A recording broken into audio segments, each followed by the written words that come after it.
hobbyists, collectors, and breadheads alike. I want to welcome you to my channel. Now, if you by chance are new to my channel, my name is Glenn Taylor, and this is Predator Collectibles, where I take a look at action figures, comic book statues, prop replicas, anything that you can add to your collection as a Predator fan.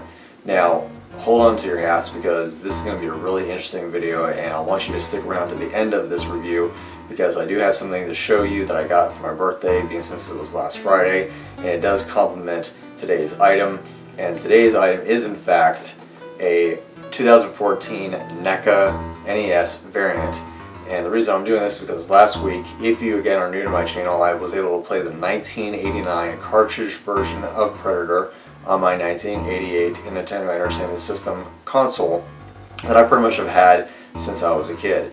So I was able to get as far as stage 2. There was 4 lives I had to use, and I used them all through stages 1 and 2.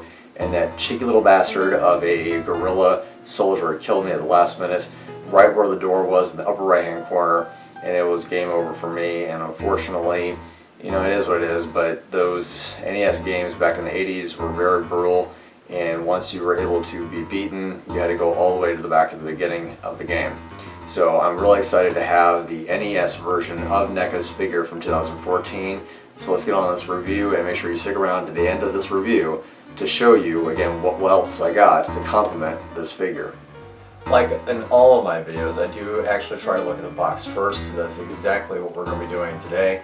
So I really do like the box artwork, and I really do like this brown, pretty much this tinted old vintage look, and I really do like how NECA was able to do that. And at the very back of it, you do have the description of the figure, very similar to the 1989 cartridge video game when you picked up, with of course pretty much the figure in itself with only but one accessory, or technically 2. But as far as movable parts, is just the wrist blades, and you do have the med kit, which I'll show here in a minute. But when you do open up the box, which I think in 2014, this is when NECA decided to give us as collectors the option of having either a figure in our box or out of the box. So when you open it up, it does have that beautiful screenshot of the Predator showing off what he looks like, the Dutch bust just before you fight him, and then you have the figure itself and that beautiful video game montage with the video game background and the figure itself, giving you that nice good 1980s vintage video game cartridge feel. So let's go ahead and get him out of the box to show you the details of the figure. So here you have again the 7-inch NECA NES variant figure of the Predator, and I really do like this overall because of its 7-inch scale and its accuracy and detail with again the med kit, cannon, and the head sculpt, and everything that comes with it. So what I really want to show you is pretty much everything in detail of what you get with this figure. So I'm going to show you what that is right now.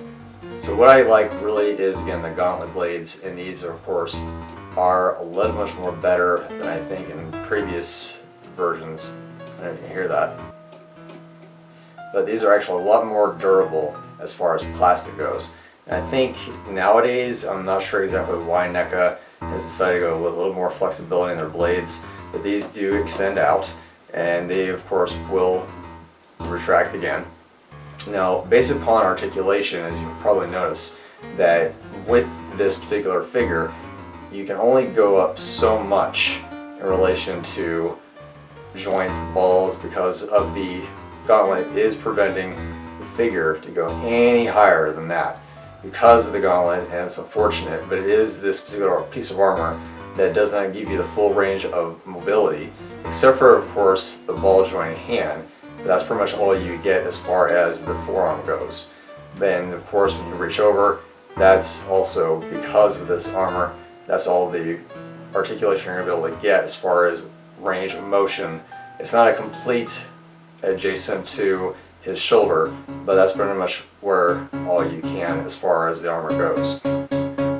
Now I know in all Ultimate figures the computer gauntlet is open or closed. Unfortunately, this is neither a open or closed option because this is not really considered an Ultimate figure, but you still have of course the hand that's opened as opposed to closed, and it does have of course a full range of mobility as well, and you can pretty much tell he's leaning forward, mainly because the ball joint in the hips does have that nice good range of flexibility and motion, and his legs do of course have that stiff knee joint, but the legs, and as far as the thigh goes, pretty nice and smooth as far as flexibility goes, and the feet itself does have that nice good pivot of flexibility as well. These are a little bit more loose. It's usually always the knees and the elbow joints that give it the much more problematic when it comes to trying to pose this figure. But he does actually stand quite well without any kind of assistance or help. You do want to be very careful though with the hoses, because these have a tendency on these older figures to break, and as well as the chest armor as well. These will also snap out of place, so you just have to be very careful, even with the skull bandolier and everything as far as these goes. These actually have been bent backwards, so I try to fix that. But these are the older figures with, again, where these can snap off, so just gonna be very, very careful.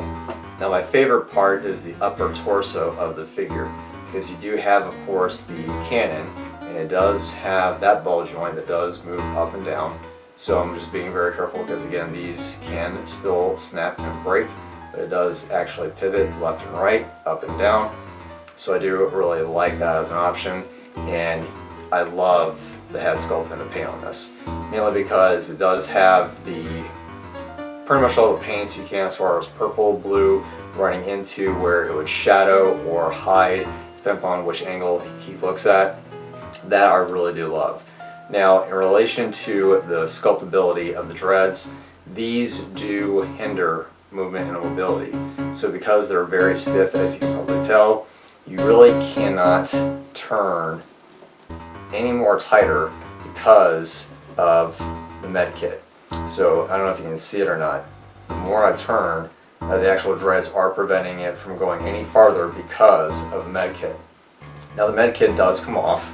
You just want to, of course, slide it as such from away and underneath, reflecting, of course, the pegs. And now he does have that full range of mobility with no hindrance because of the med kit. So there is that option, again, like I said, because of the dreads being very stiff and plastic in nature. These again will prevent the med kit from being put on, or mobility because the med kit being put on there. So as you can see, there is of course the med kit. You just want to make sure that these are moved out of the way. You just want to, of course, place it back just as you would have taken it off. Slide it from underneath, and then of course sliding it forward in place. Overall, so again, that was the 2014 NES variant from NECA. I'm really excited to have it in my collection based on the colors that I showed you.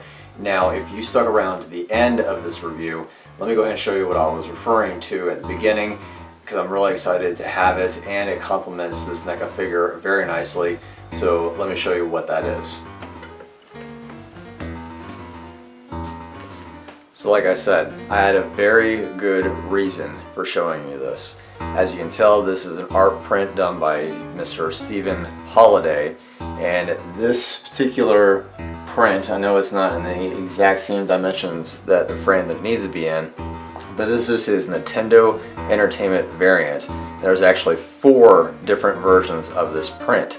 So there is, of course, the red on silver, the blue on purple, and so on and so forth. And this is what he calls his NES, or Nintendo Entertainment variant. And I was able to get this as an artist proof, meaning that you're able to get this from the artist directly, and at only $30, that's correct, you heard me right, $30 for one of these prints, which is the exact same price as a NECA figure anyway.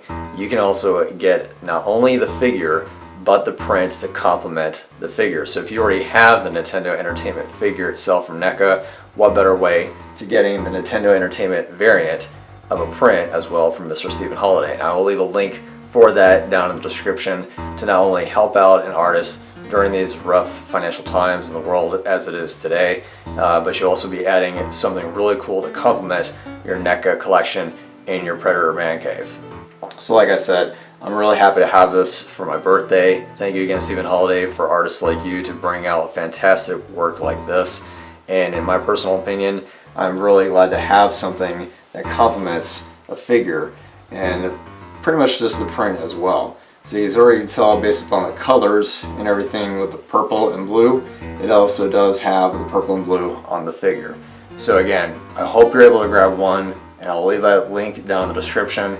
And what I also want you to do is to leave a comment down in the comment section of what you think of both the print as well as the figure, and for the Nintendo Entertainment System yourself, if you've ever played the game or if you have this figure, what are your thoughts? I'd love to know about them.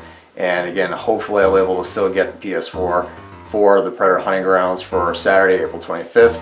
So make sure you mark your calendar. I'm really glad to have both of this in my collection, and I will talk to you again next week. And until then, happy hunting.